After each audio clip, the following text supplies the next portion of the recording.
Par exemple, quand il y a un cyclone, tout ça, ben, l'eau il monte jusqu'ici, là. Il arrive jusqu'ici.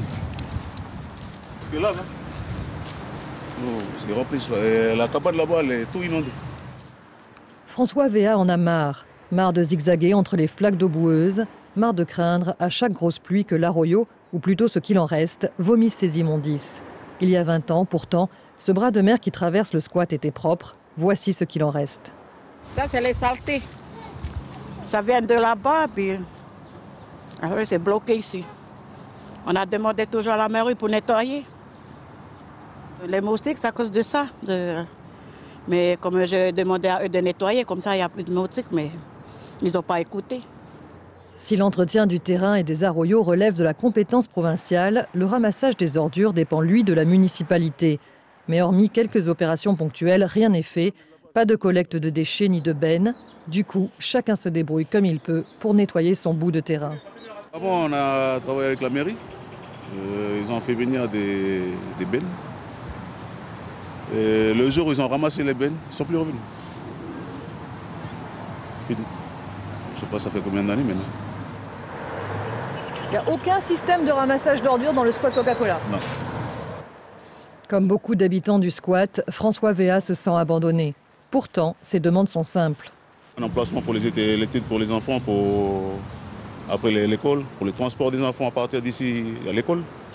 Et puis les routes à nous ici, bien aménagées aussi, pour que ce soit vivable pour l'hygiène, tout ça. À l'approche des élections municipales, il veut croire que ces quelques souhaits seront enfin exaucés. Je reçois à présent Jean-Pierre Wesselmeyer, premier vice-président de l'association SOS Logement. Alors, vous connaissez bien ces squats parce que vous rendez visite régulièrement à ces familles. D'un point de vue sanitaire, la réhabilitation des squats, ça semble une solution pour rendre ces lieux plus propres. Moi, je suis tout à fait contre la réhabilitation de squats. D'abord, un squat, c'est une mesure d'attente. Mais ces gens-là, on est quand même au XXIe siècle, et ces gens-là, ils ont besoin quand même du confort. Or, dans un squat, il n'y a pas d'eau, pas d'électricité. Ils vivent vraiment dans la boue, comme vous avez vu dans ce reportage. Donc, est-ce que c'est l'avenir pour nos enfants? Je ne crois pas. Donc, moi, je suis contre. Moi, ce qu'il faut à tout prix, actuellement, c'est construire. Il y a plus de 8000 familles qui demandent un logement, qui ont fait des demandes, et ça n'aboutit toujours à rien. C'est pour ça que là, j'interviens, parce que c'est vrai que dans les squats, il y a deux sortes de squatteurs. Il y a le squatteur qui veut rester dans le squat, c'est pour assurer son autoconsommation. La cherté de vie a pris le pas. Et vous en avez certains qui veulent sortir parce qu'ils n'en peuvent plus. Ils ne peuvent plus parce que ça devient lourd. Ce n'est pas un endroit pour des enfants, pas pour des personnes âgées. Je regrette, quand moi je vais voir les familles, ils me disent tout de suite, aidez-moi, aidez-moi, sortez-moi de là. Alors justement, sur ces familles, il y a 32 squats à Nouméa et dans le Grand Nouméa. Oui, il y a plus de 2000 familles qui y vivent. Pourquoi sont-ils obligés de s'orienter vers ces lieux? C'est-à-dire qu'il n'y a pas que la cherté de la vie. Oui, il y a une absence d'accès au logement. C'est déjà le principal facteur d'exclusion. Là, quand on parle de délinquance, tout est basé parce qu'il n'y a pas de logement. Ça prend une proportion inquiétante même, c'est inquiétant, et on va droit dans le mur. Moi j'ai toujours dit, une explosion sociale peut arriver à tout moment.